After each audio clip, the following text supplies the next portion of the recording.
Wonderful and beautiful people, a pleasant evening to you. Now, wonderful people, I'm very much concerned. When I drive on the roads, I say something has to be wrong with people psychologically, emotionally, financially, and mentally. And I'm looking at the Monday Gleaner on March 17, 2025. And the caption says mental health, the hidden pandemic. It didn't even say epidemic, which is a cause for concern. A few years ago, I've never forgotten this, sorry, I didn't forget. If they had a Saturday Gleaner, no, sorry, the Sunday Gleaner would have brought out, and I'm not going to quote it verbatim because it was a few years ago. It would say, for example, 40 odd percent of the people are going through some mental turmoil and challenge and difficulties. And the following day, the Observer did similar, that people are going through serious mental trauma and issues. And I have to concur. When you drive on the roads, when you're walking, the way how people's faces are, how they drive, the things they say to you. I never dreamed I would live in a Jamaica where men are highly disrespectful to women.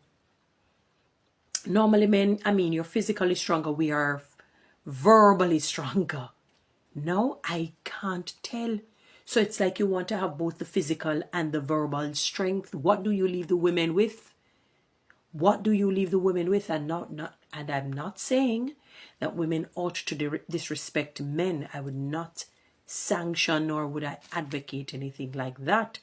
But I'm saying you already have the physical and you now want to take the verbal. The things that men are comfortable in saying to women, it is unbelievable. But just know that a beating is waiting for you. All right? Yes. By God. But it says mental health, the hidden pandemic. Mental health is a growing public health issue.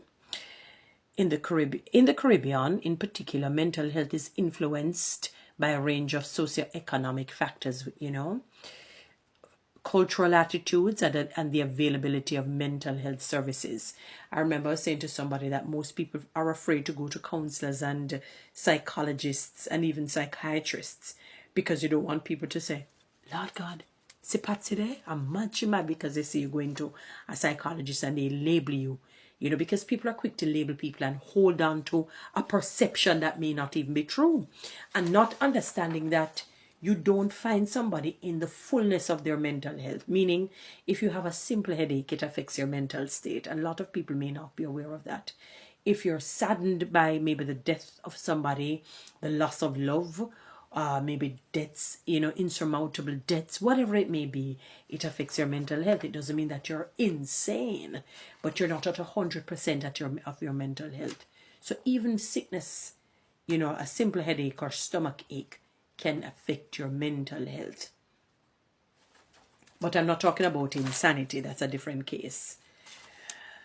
Socioeconomic factors such as poverty and unemployment contribute significantly to stress, anxiety, and depression, while natural disasters, epidemics, pandemics can also lead to trauma, displacement, and long-lasting psychological effects, where it may require people to go on medication for life, unfortunately.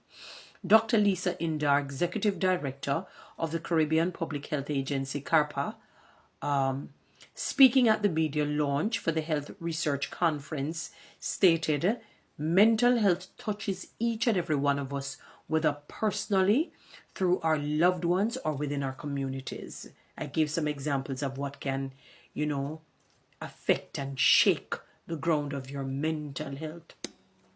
She added it impacts how people relate to others, make decisions, and handle stress. People's ability to live fulfilling lives often depends on their mental health, which is true. If you're not in your right mind to its fullness, you're going to really derail and do some crazy things and operate as though you're really insane and unsound. This makes protecting and restoring mental health of immediate concern to public health professionals with increasing impact, and especially in the aftermath of the COVID-19 pandemic. CARPA will host the 69th Health Research Conference from May 7 to 9, 2025. The three-day conference, which gives Caribbean and global health officials a platform to network, share research and insights, will take place at the Lloyd Erskine Sandyford Center, 2 Mile Hill, St. Michael, Barbados.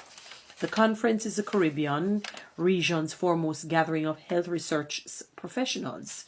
More than 200 participants will benefit from over 160 oral and poster presentations and concurrent sessions. During the close of the conference, health researchers will be awarded for their outstanding contributions to public health in the region. In his opening remarks, Dr. Kenneth George, Chief Medical Officer of Barbados, underscored the role of CARPA in public health research. CARPA has been, I hope I'm pronouncing the word right, CARPA, has been instrumental in supporting scientific and public health research for several decades, he said. Through rigorous data analysis, research and dissemination of information, CARPA continues to shape the health policy agenda not only within our region, but on the international stage as well. In addition to the research agenda, CARPA is central to the provision of technical assistance to the 26 member states of the region in the areas including surveillance, epidemiology, really, Toni-Ann? I'm going to have to break this in syllables now. Epidemiology. Really? I can't believe I'm not able to say the word. I'm thinking too hard. But you get it. Poor health, vector control, non-communicable diseases, and reference laboratory services. Delivering his address on behalf of the Minister of Health and Wellness of Barbados, Senator Jerome Walcott, Wayne Marshall, Permanent Secretary, stated the government of Barbados last hosted this prestigious conference in 2013. And we are thrilled to once again bring together a diverse group of health professionals, researchers, and policymakers from across the region and the globe. He added this collaboration with CARPA ensures that the 2025 Annual Health Research Conference and its pre-conference events, including meetings and training workshops, will be a platform for sharing groundbreaking research and clinical findings that can significantly influence public health policies. Marshall expressed gratitude to CARPA sponsors and all the participants who will make this conference a resounding success. In closing, he urged all to work together to elevate the discourse on mental health and other critical public health issues, fostering a healthy future for all. Okay, epidemiology. Goodness gracious. Have you ever been trying to call a particular word and you would never get to call it? It's like the brain is moving faster than what your brain is thinking. Am I saying this the right way? But anyway, I want people to get their mental health in order. The world is stressful. Stress comes for various and varied different reasons. Or varied reasons, I should say. In spite of that, through prayer, through supplication, through fasting, through trusting, through having faith in God, it will help to alleviate a number of the challenges that we must face as humans. But you have to get your mental health in order. I think that's the worst disease to have your mental health gone. To be mentally ill health.